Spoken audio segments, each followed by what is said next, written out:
hampir semua orang memegang handphone. Mau pesan makan bisa, belanja tinggal klik, kirim uang tinggal sentuh aja. Tapi pernah nggak sih kepikiran gimana caranya uang kita bisa bekerja untuk kita? Nah, itulah yang disebut dengan investasi. Nah guys, dari penjelasan berita tadi kita mengetahui bahwa zaman sekarang anak muda udah mulai melek nih dengan dunia investasi. Tapi gimana dengan masyarakat pemilahan? Apakah mereka juga mengetahui dengan dunia investasi? Yuk kita cari tahu.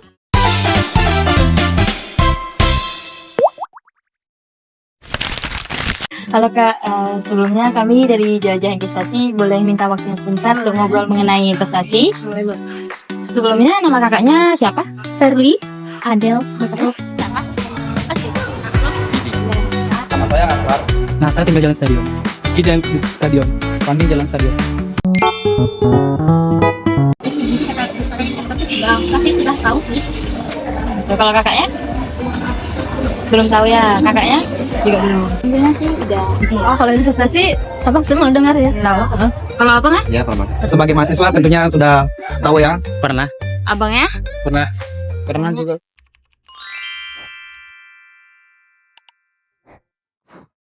Kami mau menambahkan sedikit ya pengertian investasi itu. Nah, investasi itu kayak kita menanamkan aset atau modal kita dengan harapan kedepannya nilainya bertambah kayak gitu. Nah, ya jadi bentuk-bentuk investasi itu ada banyak bang. Kayak saham. Nah, saham itu sebagian kecil kepemilikan dari perusahaan. Jadi kita kayak membeli sebuah lembar saham itu ke perusahaan-perusahaan. Nah, terus ada namanya reksadana. Nah, reksadana ini dana kita yang kita investasikan itu dikelola oleh manajer investasi. Terus emas tadi kan ada juga yang namanya properti kayak tanah gitu atau aset. Terus ada juga deposito, uang yang disimpan di bank dengan bunga yang tetap.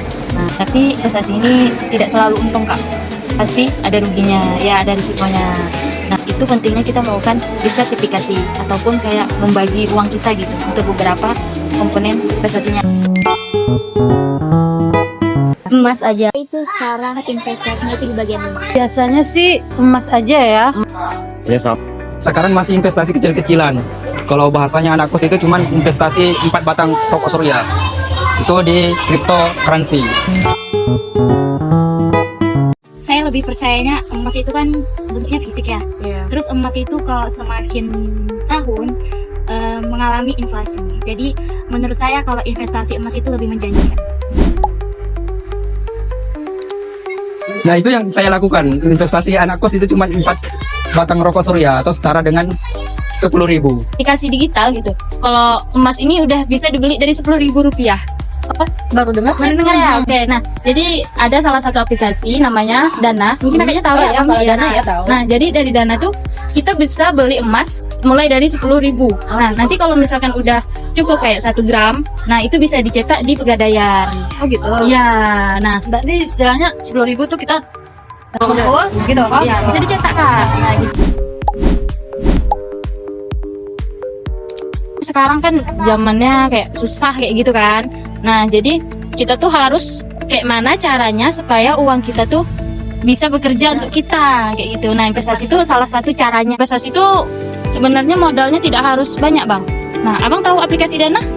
Nah, di Dana tuh, Bang, kalau mau investasi emas bisa mulai dari 10.000. Nah, jadi kalau misalkan abangnya nih mau berinvestasi, bisa investasi di Dana atau jenis aplikasi lain kayak gitu, mungkin bisa cari-cari ada di TikTok atau di mana gitu. Nah, sekarang kan udah banyak tuh tentang investasi ini di sosial media. Nah, mungkin abangnya bisa memanfaatkan itu.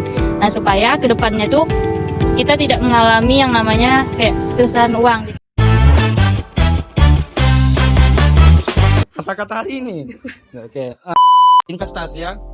Sebenarnya investasi itu sebelum investasi ke finansial, tentunya teman-teman harus dibarengi dengan investasi pikiran. Saya kira itu yang perlu, apalagi anak muda sekarang.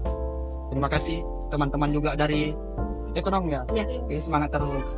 Kamsahamnida.